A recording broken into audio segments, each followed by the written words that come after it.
That's how a legacy is built. So all of these shortcut takers, they canceled me for talking about Harvey Weinstein before the thing came out, but he offered to suck my penis in front of all my people at my agency. What am I supposed to do? He did all of that. I'm thinking I'm the only black person on the script. I get there, it's 3 other black guys on there. Woo. Huh. So you wonder what they did to get there. I told him no. What y'all do? And this is why when I walk in a room, heads go down. Behind my back, I'm nothing. I'm just a regular old comedian that's bitter and jealous. But in my face, no, no, no.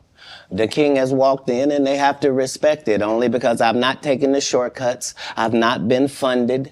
They pay you to not talk about things they don't want you to talk about. They tell you that themselves. I can't do that because Steve told you that he stopped doing stand-up because he had 7 TV shows. The only problem is when he stopped stand-up, he didn't have those 7 TV shows. He stopped stand-up because he got in a comedy battle called the Championship of Stand-Up Comedy with one Katt Williams in Detroit in front of 10,000 people and lost because Katt Williams said he was actually bald and that was a wig. And I went in, and that's why he couldn't do stand-up anymore.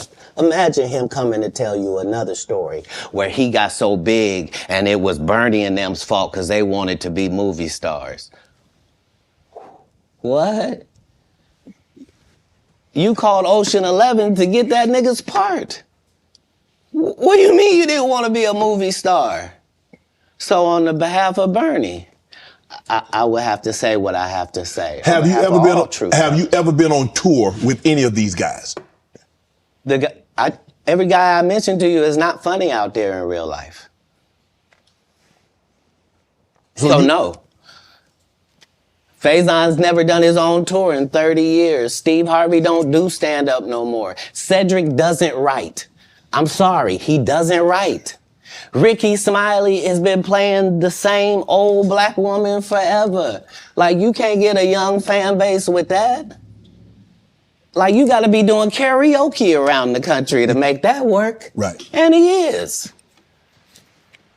But I'm a stand-up comedian. This is my 19th 100-city tour.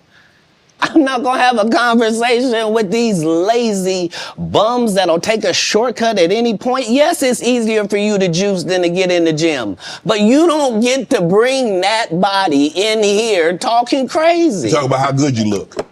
What? Bars for brands. Voice Junkie. A podcast for nerds, unapologetic truths that are put in these words. Voice Junkie. A place to talk sports, politics, and pop culture. See who's holding the torch. Voice Junkie. Who's saying the best? None other than the protagonist, Mr. Chuck West. Voice Junkie. Now tune in and listen to Trendaholics in full effect and giving you wisdom.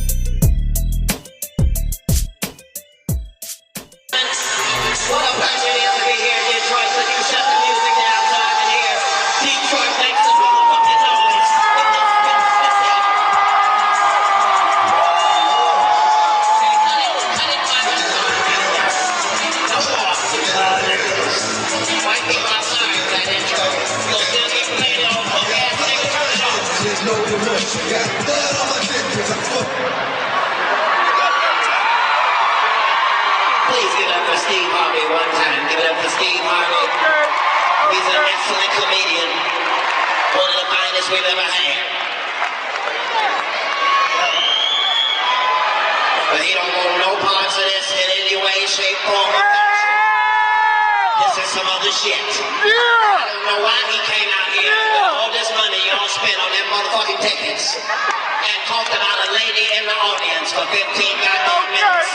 That nigga should have talked about me the way I've been to talk about his bitch man. I'm the wrong nigga to fucking win my tour championship, my nigga. You did.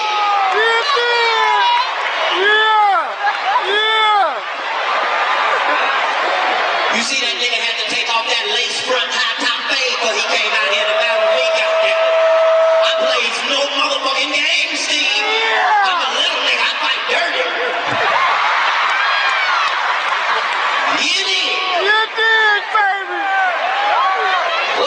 Steve thinking about?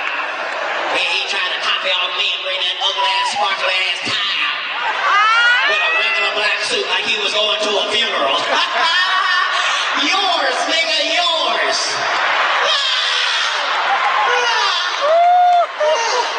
I didn't think I give a fuck. I give less than a fuck. Whatever less than a fuck is. You the one came out here and told jokes about if a bitch lick you on the left nipple, you buy that bitch a car. If that ain't the trickiest shit I ever heard. Bitch, you can suck my dick with the Holy Spirit in your mouth. I ain't buying you a goddamn car. I ain't even gonna give you a ride. All right, so what you just heard in the beginning of this show is a clip from Shannon Sharpe's Club Shay Shay, where Katt Williams went on his show and basically broke the internet. It was an interview that Shannon did not expect he was going to get. Even throughout the interview, he was saying like, Katt, man, I don't know if I'm going to have a show after this. Because Shannon's not messy. You know, he's not used to how this whole thing works, this whole COE stuff, like this content over everything type of thing mentality. Not saying that this was what Katt did. Katt is more of an arbiter of truth. He stays away unless you bring his name up or you bring up anything that's associated with him that's opposite of what he deems the truth or what he knows as the truth. It's very simple with him. You know, I've studied him for his whole career almost. Like, I've watched him from the beginning, and he's always operated the same way. Always. So when he came out and he was talking about he talked about a ton of people, whether it was Steve Harvey, Cedric the Entertainer, Ricky Smiley, Ludacris got some shots, you name it. He went all in. And I don't want to focus on him necessarily. I want to focus on the people he targeted. This was the whole point of him coming on the show. It wasn't necessarily about him. Well, besides the point that he's on tour right now and, you know, it can help his tour tickets. Let's be honest. I mean, it's brilliant marketing if you think about it. But I don't think it was all about marketing himself necessarily because he doesn't need it. The whole point that he was trying to make is like, look, I'm not in these inner circles and this is why. And you know, he wanted to set the record straight. It was important to him to set the record straight. And man, did he set it straight. Now let's get to Steve. I want to focus on Steve Harvey because Steve Harvey has been a fraud for a long time. And I'm glad that Katt Williams had came out to kind of remind people of the kind of fraud Steve Harvey is. Now, I heard Steve Harvey had fake hair way back in 05-06 on a show called Star and Buck Wild. Now, I know some of you guys don't know about it. You have to know about it if you're on the East Coast. So this was a show that came out, a guy named Troy Terrain. He's an OG Radiohead, a legend in the business, but he goes by Star. And he came out with a show, Star and Buck Wild. It was great. I mean, it was offensive as shit. And, you know, I couldn't believe a lot of the stuff that they was letting Star say on the airwaves at the time. But it was entertainment. And it only lasted for like less than 2 years because he ended up offending too many people, namely DJ Envy and that whole case. But I don't want to get down that road. But Star, first, to my knowledge, he was the first to bring up the Steve Harvey hairpiece thing. Because at that time, you're talking 05-06, Steve Harvey's still the man. You know what I'm saying? He's still coming off fresh off of the Kings of Comedy, which is like 2001 or 99, 2000. And he is, you know, still, on top of his game. So when Star started going after him and started insinuating that he didn't have real hair, man, it started to make us trip. Like, yo, wait a minute, Steve Harvey, this whole time, this whole shape up, like that we praise and rap lyrics and everything, it wasn't real this whole time. So that kind of went over people's heads. So, you know, that passed by. Nobody brought it up again. I mean, Steve Harvey's hair was not brought up again because, you know, in 05-06, Star brought it up first to my knowledge.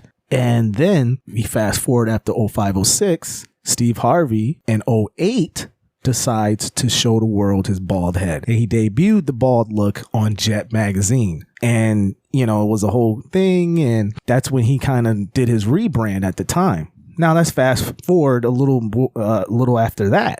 This clip that you heard with Katt Williams eviscerating Steve Harvey at the stand-up comedian battle that he was talking about in Detroit, the championship that he was talking about, this happened on New Year's Eve, 2008. he went in and that's what he said. Like, yo, he had to take the lace front off. So this was a whole big thing at the time. And what's so crazy about it is this has been out. This knowledge has been out. I've known about this for almost 2 decades now, but a lot of people don't know this. And this is why Katt Williams is so important, or the Katt Williams types of the world. It's important because you need these disruptors, because if you don't have these guys come out and disrupt things, you'll just follow the regular path. You'll think everything is cool because it's being messaged to you differently. That's what propaganda is, man. It's like politics. When I come on here and I talk about politics, people don't realize that corporations buy our politicians. They buy them legally. They're able to buy our politicians, influence what they vote on. I mean, this is, you can buy committee seats. There's a whole scam in how to do these things. And it's legal for the U.S. government to do that. Now, that's a side tangent, but people don't know that because guess what? The media isn't saying it. The popular people in the media isn't saying it. Popular figures that are outside of the media aren't even saying it. So you're not going to know these things unless you have a disruptor like Katt Williams to, expose some things. Now, Steve has been running around for decades, just stealing things, pretending to be things that he's not. The multiple divorces that he's had. I'm not here to bring the guy down, but he has been masquerading, a lot of different things and getting away with it for quite some time because no one out there is putting shit in the proper perspective that it needs to be put in. I didn't really know about Steve Harvey stealing. I used to hear some things about why him and Mark Curry didn't see eye to eye. By the way, I seen Mark Curry live out here where I live, and let me tell you what, that dude stand up, he's one of the best stand-up comics I've ever seen. And I've seen them all. I seen Cedric. He's one of the best, Mark Curry. I seen him in a little spot, little funny bone spot, 200 people maybe, 200 plus people, and he destroyed it. He brought up every topic. He said, yo, pick a topic and I can do it. And he did that with the crowd. He threw topics that he let the crowd pick the topics and killed it. So, hanging with Mr. Cooper, I was familiar with that show. And when his show went away, Steve Harvey came out and damn near rebranded and did the same goddamn thing. He stole the whole show from Mark Curry. He stole the whole show. I mean, the poses, the colorful suits, everything. The only thing he did differently was wear the lace front high top fade he was wearing. It's crazy. We don't know this, but again, this is corporations at play. There's messaging and propaganda, back to that, at play here. If corporations want to message something to you, they'll message it to you and you won't even know what the truth is. You'll know their truth. So this is what Katt was divulging. He was like, look, man, these guys, these false prophets, these false idols that you guys look up to, that's really what they are. They're false prophets. They all take shortcuts. Every single one of them takes shortcuts. And that's what he did, man. He went about saying it. And he noticed he didn't do it until after he heard Cedric the Entertainer's interview, Steve Harvey's interview, Ricky Smiley's interview. That's when he did it. He never comes out and starts firing off until he starts to hear things that he feels he needs to correct. And that's exactly what happened. So it was just a lot of interesting things, man. Steve Harvey is something else, man. Like the Money Mike part, when you talk about Ricky Smiley and how he, insinuated he had the part. He said, man, you ain't have no part, man. Like, we all auditioned for that part and I killed it. Ice Cube confirmed this recently that yes, everybody kind of auditioned for it. Katt Williams came through and killed it. He had a small part. He said his part, the Money Mike part, was as small, pause. It was small, just like the Santa Claus part. They have very minuscule parts in the entire movie, but Katt Williams was so great at implementing himself into the script that his role eventually expanded. And this was all a part of Katt Williams and what he said about, hey, I wrote this part. I helped create Money Mike, down to his outfits, down to everything.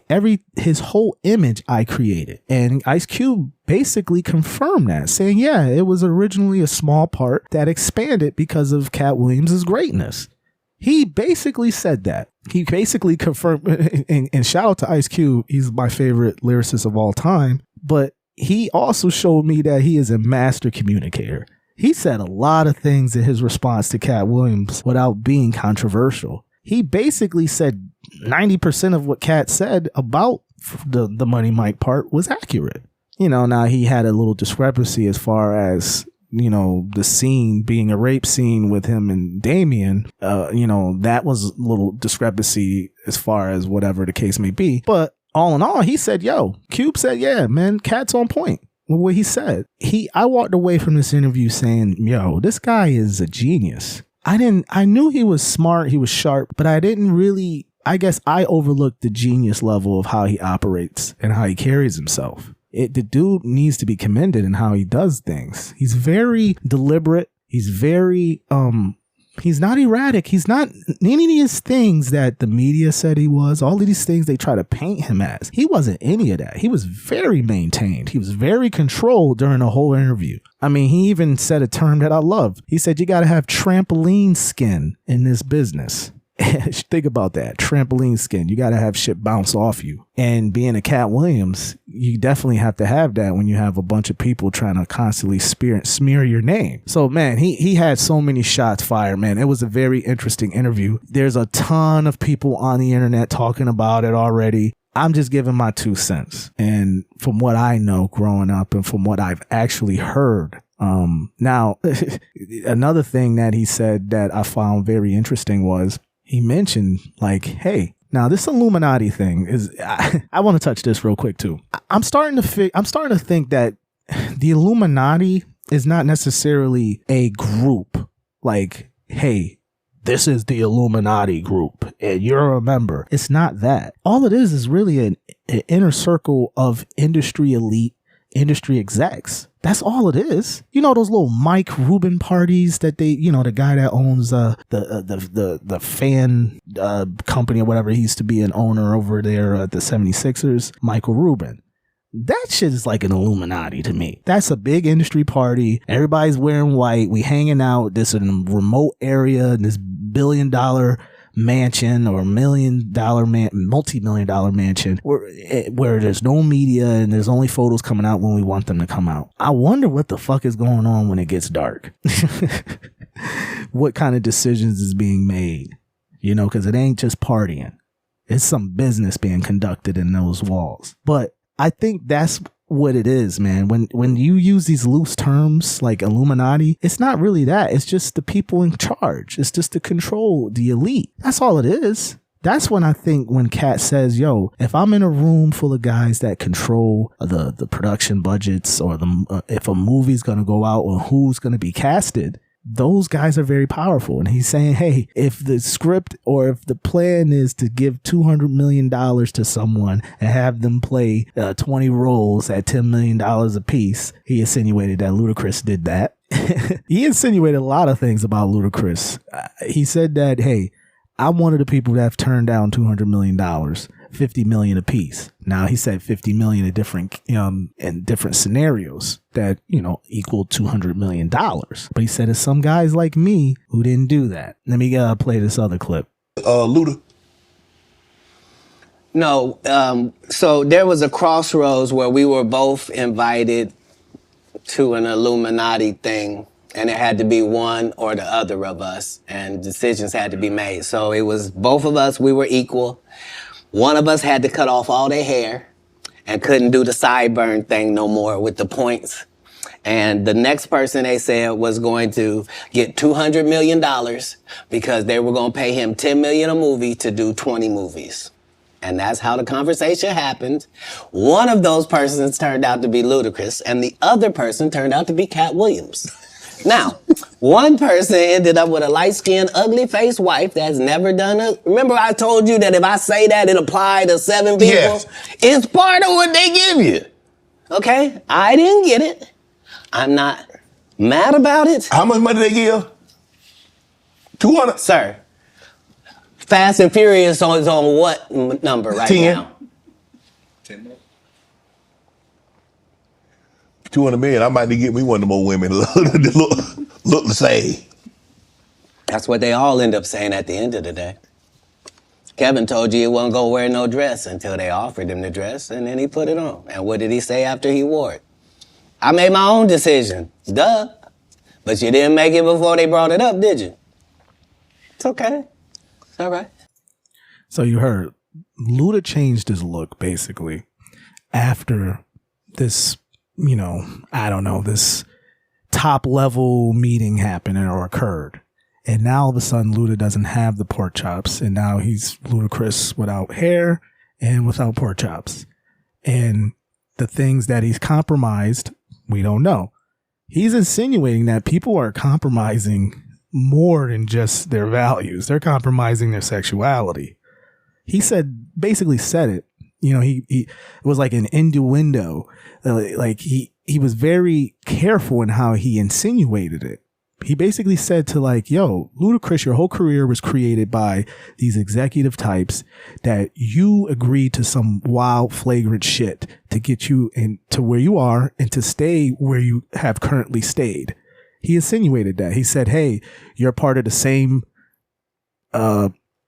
messaging that the machine puts out as far as you being with the same type of wife, have the same type of life, and the whole type of thing. He listed some other guys that fit that same mold.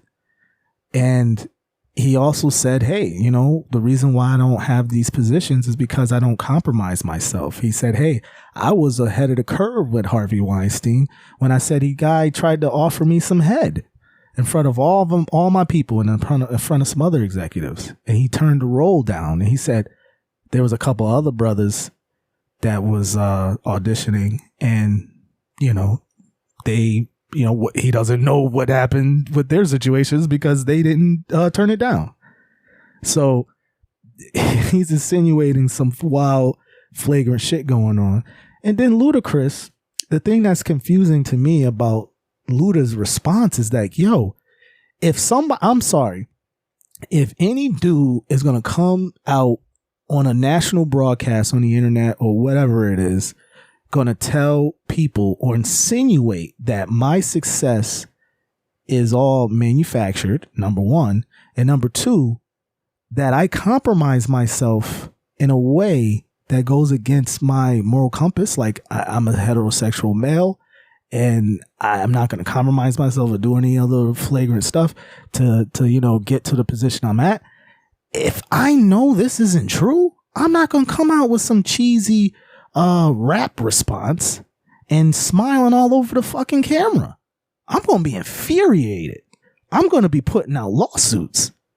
This type of stuff was that Katt insinuated was, and he was very careful in how he spoke. A lawsuit would be a little difficult, and because of how he spoke, he wasn't really direct, but he insinuated. He clearly insinuated that Ludacris, compromised himself. And for you to come out with some cheesy rap lyrics in response, and I'm a Ludacris fan, I thought it was bizarre. It was bizarre to me. I was very perplexed by his reaction because I'm like, bro, if anybody do that to me, I'm coming back 10 times harder with fury and rage. And he came back with a smiley rap response. That's perplexing to me. I'm sorry. No other man is going to disrespect me and my manhood like that. And I'm not going to have no fucking response like that. That's nuts to me. So, and I'm glad another comedian said the same thing. Charleston White said the same thing. I believe that was his name. I mean, it was perplexing to me. That was the first thing I thought, like, that was your response? Like, so far, man, Katt Williams is ahead, man. He's, Cedric had a weak response in the comments section in one of the posts earlier this week or a few days ago. It was kind of weak. It didn't really say anything. It didn't hold any weight because the internet has the receipts, Cedric. They know you stole the guy's joke. You changed out the ride into a spaceship.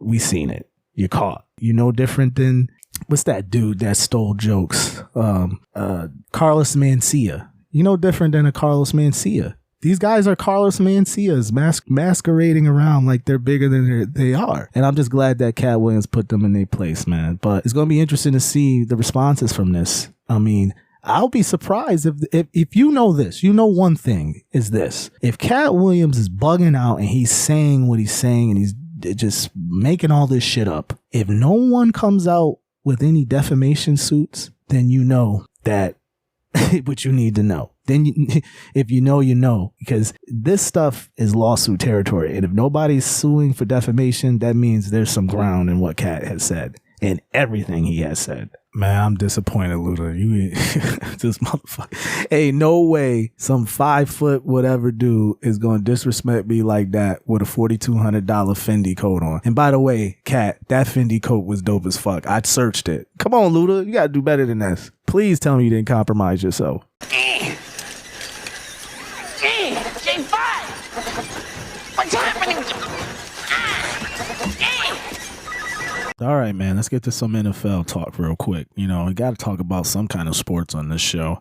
Let's get into the NFL playoff bracket. We're in week 18, finally, of this long-ass NFL season. I don't know about y'all, but, man, this season seems a little long to me in the tooth. I don't really like the extra game. I think the NFL is a little better when you have less games. It doesn't drag on as much. I mean, think about the Super Bowl, man. The Super Bowl is in middle of February now. Remember when the Super Bowl was like the first week of February? Nah, those days are gone. It's in the middle of February now, you know, because of this elongated season. You know, you got to milk the cow dry, man. You got to milk it dry when it comes to the sponsors, right? All right, so we're at week 18. This is what the current state of affairs is. This is after yesterday's games as well, with like Houston and the Colts and the Ravens plays the Steelers, but, you know, Lamar Jackson in play, etc. So here's the current bracket and how it sets up. So right now you have the Ravens. They're the number 1 seed overall. Everything's going to go through Baltimore and AFC. So they get the week off and they got the number 1 seed. Number 2 seed at the moment. Now this is before the Dolphins play the Bills for the AFC East Championship as far as the division is concerned. So right now the Dolphins is in number 2 seed going against the Steelers. So the Steelers are going to go against either the Bills or the Dolphins after tonight. So you got the 2 versus the 7, which is the Steelers right now. Shout out to Mike Tomlin, man. It's such a weird, wacky, turbulent year. Another weird, wacky, turbulent year for him. And here he is again, over 500 and back into the playoffs with no quarterback, by the way. Number 3, the Chiefs. They're right now slotted in the 3 seed. They'll go against Buffalo right now. But really, that's the number 6 seed. That can end up being the Dolphins, you know, or that can end up being Buffalo. So right now, the Chiefs will play the Bills, which is a good matchup. Texans, number 4 seed. They're going to play the Browns right now, the way things are lined up. Again, this is right now at the moment. This is before all the Sunday games are finished today. So let's just keep that in perspective. So right now you got the Texans and Browns. This is CJ Stroud's first time in the league, and he's going to be in the playoffs. How cool is that? NFC. My division, my conference, excuse me. You got the 49ers, of course. They wrapped everything up as the number 1 seed. Everything will go through San Francisco and the NFC. So they get the bye. They're the number 1. Number 2 is my Dallas Cowboys. Now they have to still take care of business today and beat the Commanders in Washington. Hopefully we won't have a stinky turd like we had last year. But knowing the Cowboys, anything's on the table. So right now, the way it's set up is we're number 2 seed will face the Packers, and the Packers are holding the 7 seed right now at the moment. Number 3 seed, the Detroit Lions, they're locked in there, so they're not going to go anywhere else unless we wet the bed. If we lose today and Philly lose today, Detroit will claim the number 2 seed, and that would be awesome for Detroit because they play way better at home. Now, that number 3 seed that they're locked into is going to play the 6, which is the Rams at the moment. Man, the Rams have had a really resurgent year.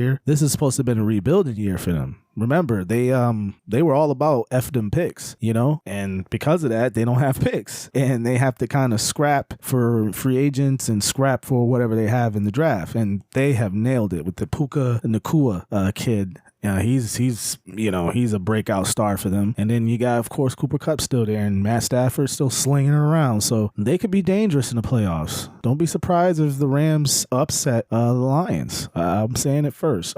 Now, number 4 seed, the Bake Show, Baker Mayfield. Right now, he is at the 4th seed. He is right now in the playoffs at the moment. Again, those guys, just like us, we have to take care of business. If the Bucks don't win this game, I think they lose the division. So they have to take care of business. But right now, they're slotted in the 4th seed. They're going to go against the Eagles, at the number 5. So Eagles, man, fall from grace, all the way from locking up potentially the number 1 a couple months ago to now all the way down to the 5th seed. And not winning the division, and maybe getting a really good game out of the Bake Show. So, man, I would not be surprised if the Buccaneers go in Philly and win that game. But that's way down the road. We got to see how the games shape up after today. So, yeah, that's how things is lining up for the playoffs starting next week, man. This is going to be awesome. This is going to be one of those types of playoffs that's going to have so many storylines attached to it. I mean, look at the Lions versus the Rams. You got Matt Stafford versus Detroit going into Detroit for the first time. And since he was traded, Jared Goff playing his old team, his old coach, that's a storyline in itself. You got the Chiefs versus the Bills in a rematch in the playoffs. We all seen how that went down, a few years ago when they had to change the rules for overtime because the Bills lost and never got the ball. So that's a rematch for that. So that'll be great. So yeah, there's some good things lined up for the playoffs. I'm excited to definitely see what everything ends up being after today. And yeah, I'm definitely going to keep you guys in the loop because I got some other perspectives and narratives that I can definitely see coming out of these seeds. So yeah, stay locked. Voice Junkie.